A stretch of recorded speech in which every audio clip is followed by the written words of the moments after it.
Alright, hello teachers, and this is my presentation for my passion project. Bear with me. I don't quite know how to work this, but we're gonna try. Alright, my passion project. My project was baking the perfect chocolate chip cookies. And this was a project that I decided to do because I thought it would just be really fun and it was something I was interested in, and I figured it was something that I would actually want to do and not something I would have felt like I had to do. And I'm really glad that I picked it because it ended up turning out really nicely. I had a lot of fun doing it, I learned a lot from it, and it's something that I'm going to use in my personal life, so it was really nice to be able to do something that would be helpful or meaningful for me.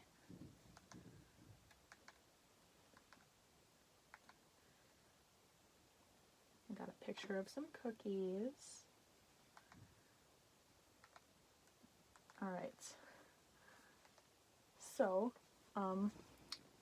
what I did was instead of building off of recipes, I looked up the ways that I could use different ingredients to make the perfect cookie.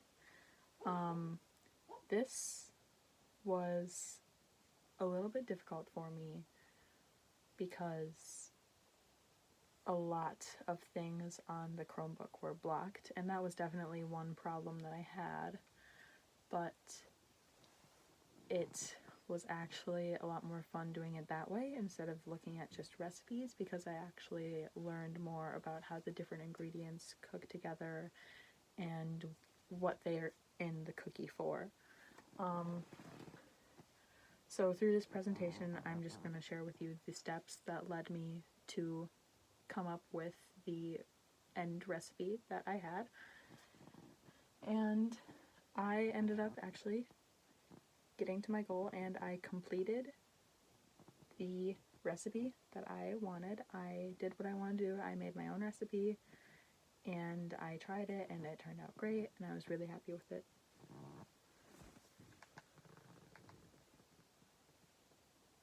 Alright, so my research. You can't really see it, but research. What I did for research was I looked at a lot of cooking sites and a lot of like personal blogs, and I got like not only the opinions of like real chefs and bakers, but also the opinions of people that just like to bake, and all of that really helped me. A lot of people said about the same stuff, which was helpful, and then other people said different stuff, which made me think like, oh, maybe that's not right because a big group of people is telling me this. And I used a lot of ingredients for this, and I was baking a lot, and I made a lot of cookies that I did not like very much.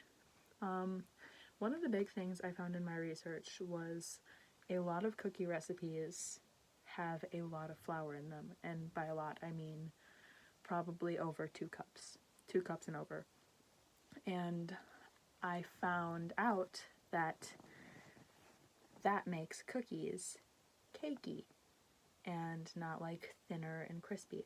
And I love a big cookie, but I definitely prefer them thinner and crispier, kind of like the store-bought ones, but like better because they're homemade. But yeah, I found that a lot of recipes use a lot of flour, and I didn't like that. So right off the top, I knew that I wanted to do less flour, but that would mean I also had to find a way to get everything else to match that less flour. And another thing that I found was, instead of using only butter, which a lot of recipes do, some do butter and oil, and I found that doing that actually makes them better to me, and it was something really helpful for me. And a lot of them actually add a tablespoon of water, which you wouldn't think would help. It's only a tablespoon, but it actually helps a lot. It makes the cookies a lot less sticky. It makes them a little bit runnier though, So it was kind of hard with my oven. My oven is actually tilted back, so if you cook anything liquidy, it will all go to one side. And that is actually what ended up happening with my cookies, but they tasted great. So I call that a win. And some pictures of ingredients, some cookies baking. Problems. With this project, I definitely had some problems. It was kind of hard to keep up with the logging of stuff. I did log in a notebook, but it was really hard for me to log a lot. So a lot of my logging was just off of what I remembered doing, which thankfully I remembered most of what I did. But it was hard for me to keep up with the logging because that's just not how I work. But it ended up turning out okay, I think. And another problem I had was using different ovens, because I would use my oven at home, which I'm used to working with, and it is nice. However, it does do that tilt thing, which I'm not fond of. And I also used the oven at my grandma's house because I spent a lot of time with her. I found that her oven is not as nice. The one we have at my house is a lot nicer. And also the baking sheet that she had versus the one that I have at home, they cooked very differently, even with the same exact recipes, same temperature and everything. So that was definitely a problem, because no matter what, I was getting different results even with the same recipes, which threw me, but I figured it out, and I just found what worked for me. And another problem I had was, of course, the researching. A lot of websites that I tried to get to were blocked by the school system, but I did actually use my phone as a backup. I don't have restrictions on there, so I could look up whatever I wanted from there. And I found that any problem I had, I could pretty easily overcome. I just had to stop and think about it, or I just had to find a different way to do it. And all that really matters to me was I met my goal and I had fun doing it. So I'm going to call this project a success no matter how many problems I had.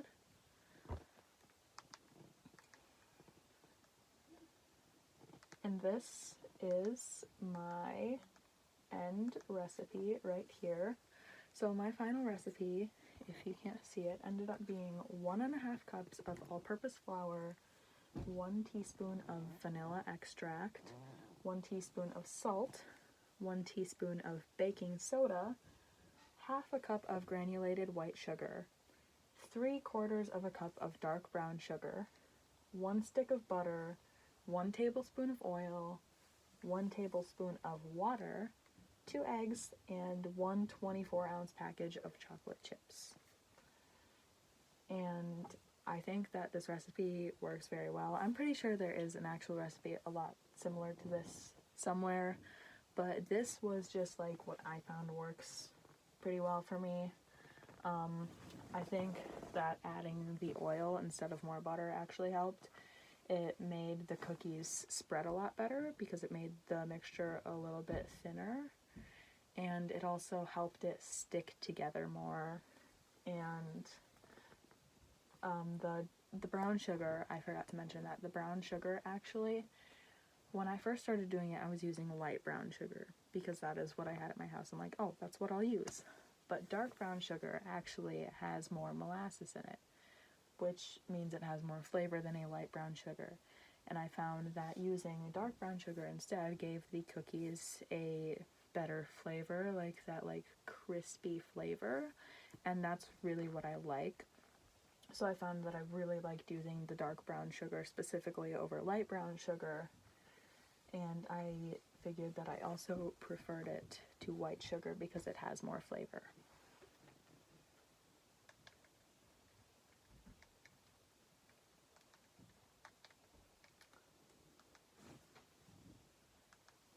All in all, I call this project a success because I had a lot of fun doing it, and I'm not gonna lie, I am happy it's over, but I'm still gonna make a lot of cookies, and I'm still gonna have fun making cookies, and this was just a really fun experience for me, and I'm glad that I got to do this instead of reading books and writing papers. So thank you, Miss Schlim and Mrs. Swanhorst, for letting us have fun with this and letting us have like a good end to our senior year.